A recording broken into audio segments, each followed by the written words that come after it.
Iblis adalah musuh abadi manusia. Sampai kiamat ia akan menggoda dan menyesatkan Bani Adam. Walaupun sebegitu banyaknya, jumlah manusia tidak menyulitkan mereka iblis, karena mereka juga berkembang biak. Namun bagaimana iblis itu beranak pinak ataupun berkembang biak? Lalu di manakah pasukan iblis yang begitu banyak tinggal? Dan ke dalam golongan apakah iblis itu? Jin ataupun malaikatkah? Namun sebelum kita mengetahui dengan cara apa iblis berkembang biak, kita perlu tahu bahwa ada dua pendapat di kalangan para ulama mengenai makhluk Allah yang satu ini. Kelompok pertama mengelompokkan iblis sebagai bagian dari malaikat. Ulama yang berpendapat seperti itu adalah Ibnu Mas'ud, Ibnu Abbas, dan Said bin Musayyib. Mereka mengatakan bahwa iblis itu adalah pemimpin para malaikat yang ada di langit dunia, yaitu langit yang paling bawah dari 7 lapisan langit. Kemudian Ibnu Abbas juga menambahkan bahwa iblis itu sebelumnya bernama Azazil. Ibnu Abbas juga pernah mengatakan bahwa iblis itu juga bernama Al-Haris. Golongan yang menganggap bahwa itu malaikat, mendapat bantahan bahwa jika saja iblis itu adalah malaikat ia akan patuh pada suatu yang diperintahkan oleh Allah. Malaikat salah satu sifatnya adalah taat pada perintah Allah. Hal ini sesuai dengan firman Allah. Mereka tidak mendurhakai Allah terhadap apa yang diperintahkannya kepada mereka dan selalu mengerjakan apa yang diperintahkan. Al-Quran Surat At-Tahrim ayat 6. Golongan kedua berpendapat bahwa iblis adalah golongan dari jin. Hal ini dikuatkan dengan berbagai dalil, salah satunya firman Allah dalam Al-Quran.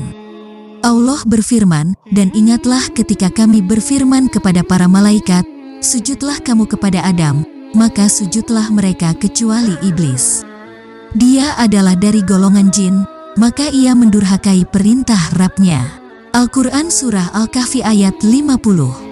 Dan bagaimanakah sebenarnya iblis itu berkembang biak? Bukan hanya manusia yang berkembang biak, iblis juga berkembang biak. Allah telah menggambarkan kepada kita bahwa iblis memiliki keturunan. Patutkah kamu mengambil dia dan turunan-turunannya sebagai pemimpin selain daripada aku, sedangkan mereka adalah musuhmu? Al-Quran Surah Al-Kahfi ayat 50. Terkait perkembangan iblis, ternyata mereka juga butuh asupan makanan dan minuman. Hal ini sesuai dengan perkataan Al-Hasan. Beliau berkata, mereka makan dan minum sedangkan malaikat tidak berkembang biak, tidak makan dan tidak minum. Hal ini membuktikan bahwa iblis merupakan golongan jin bukan golongan malaikat. Pembuktiannya, mereka makan dan minum. Dijelaskan dalam kitab Sab'ah Al-Kutub Al-Mufidah.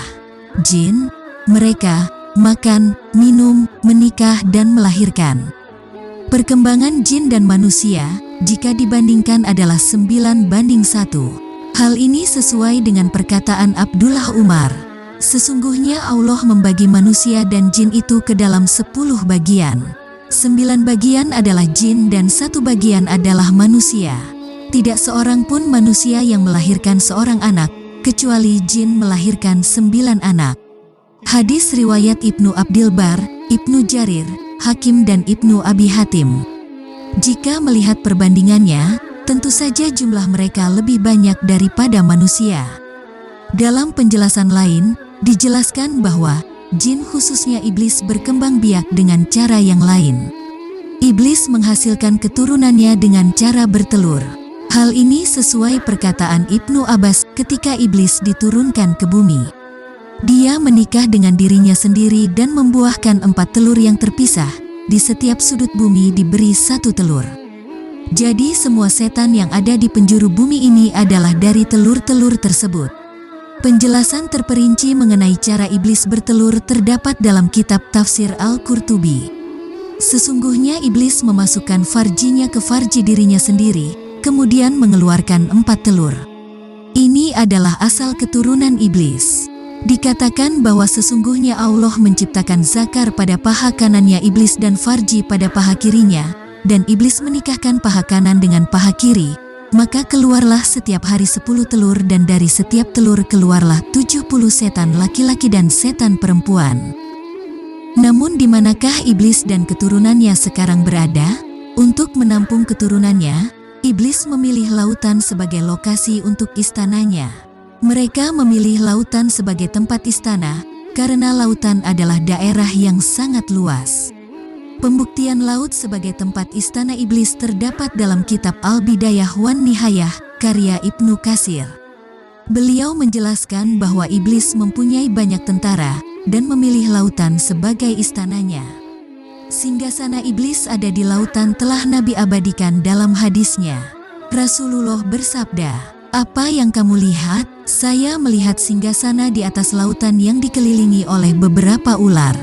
Jawab Ibnu Sayyad, "Dia telah melihat singgasana iblis." Sabda Rasulullah, hadis riwayat Ahmad, dan itulah penjelasan mengenai perkembangbiakan iblis.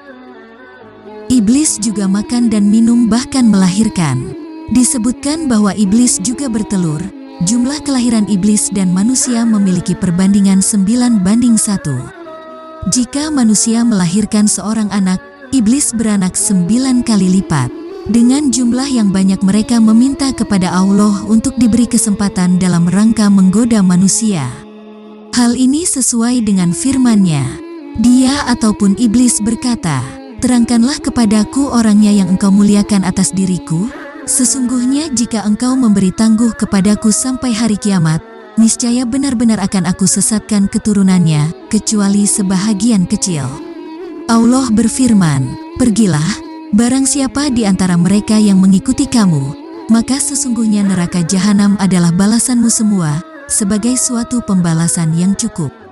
Quran Surat Al-Isra ayat 62-63.